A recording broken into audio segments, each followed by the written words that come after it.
Tax net से बाहर और सलाहियत से कम टैक्स देने वालों के खिलाफ कार्रवाई का आगाज। एफबीआर ने इस्लामाबाद, रावलपिंडी, फैसलाबाद और मुल्तान में ज्वेलर्स को नोटिस जारी कर दिए।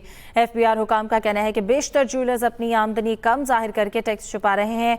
जेवरात का कारोबार करने वाले 57,000 में से 20,000 ही रजिस्टर्ड हैं। रजिस्टर्ड ताजरों में से भी 10,000 ज्वेलर्स ने ही टैक्स रिटर्न फाइल किए। वफाकी दारुल हुकूमत के सिर्फ एक मार्केट में ऐसे 50 ज्वेलर्स मौजूद हैं। एफबीआर जराये के मुताबिक टैक्स रिटर्न इनकी दुकानों, खरीदो फरोख्त और रहन सहन के मुताबिक नहीं। कई हजार ज्वेलर्स टैक्स नेट में शामिल ही नहीं हो रहे। टैक्स कम देने वाले ज्वेलर्स से नोटिस के जरिए जवाब तलब किया जा रहा है। टैक्स नेट से बाहर और सलाहियत से कम टैक्स देने वालों के खिलाफ कार्रवाई का आगाज। एफबीआर ने इस्लामाबाद, रावलपिंडी, फैसलाबाद और मुल्तान में ज्वेलर्स को नोटिस जारी कर दिए। एफबीआर हुकाम का कहना है कि बेशतर ज्वेलर्स अपनी आमदनी को कम जाहिर करके टैक्स छुपा रहे हैं। जेवरात का कारोबार करने वाले 57,000 में से 20,000 ही रजिस्टर्ड हैं। इसी पर बात करेंगे, हमारे साथ मौजूद हैं इरशाद अंसारी। जी इरशाद अंसारी, अपडेट कीजिएगा। जी देखें, ये एफबीआर ने जो ज्वेलर्स हैं जो टैक्स नेट से बाहर हैं या सलाहियत से कम टैक्स दे रहे हैं उनको नोटिस जारी करना शुरू किए हैं।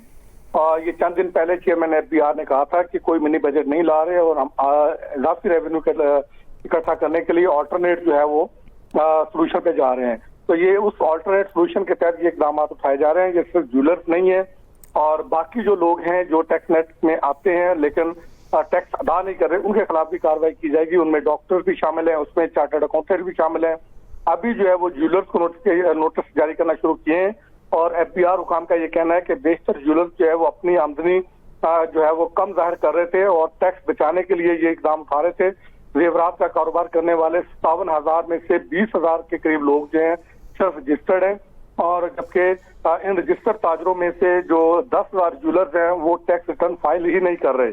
और एक मार्केट में 50 ज्वेलर्स ऐसे मौजूद हैं जिनमें इस्लामाबाद, रावलपिंडी और फैसलाबाद और मुल्तान के ज्वेलर्स हैं और जो बिल्कुल टैक्स नहीं दे रहे थे, उनको जो है वो नोटिस जारी करने शुरू किए हैं। जबकि डेस्क ऑडिट के दौरान उनकी आमदन जो है वो काबिल टैक्स जो आमदनी है उस हद से ज्यादा थी। तो इसी तरह दूसरे जो सेक्टर्स हैं जो जिन पे टैक्स लागू होता है लेकिन वो टैक्स नहीं दे रहे, उनको भी जो है स्क्रूटनाइज किया जा रहा है और छानबीन करने के बाद जो लोग इस उसमें रेडार पे आते हैं उनको जो है नोटिस जारी किए जाएंगे।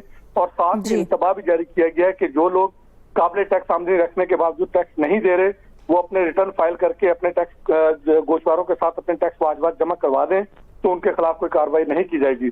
लेकिन जो लोग टैक्स रिटर्न भी जमा नहीं करवाएंगे और टैक्स वाजबात भी जमा नहीं करवाएंगे उनके खिलाफ कार्रवाई की जाएगी। टैक्स के साथ साथ उनसे जुर्माने की रकम भी जो है वो वसूल की जाएगी। जी बहुत शुक्रिया इरशाद अंसारी।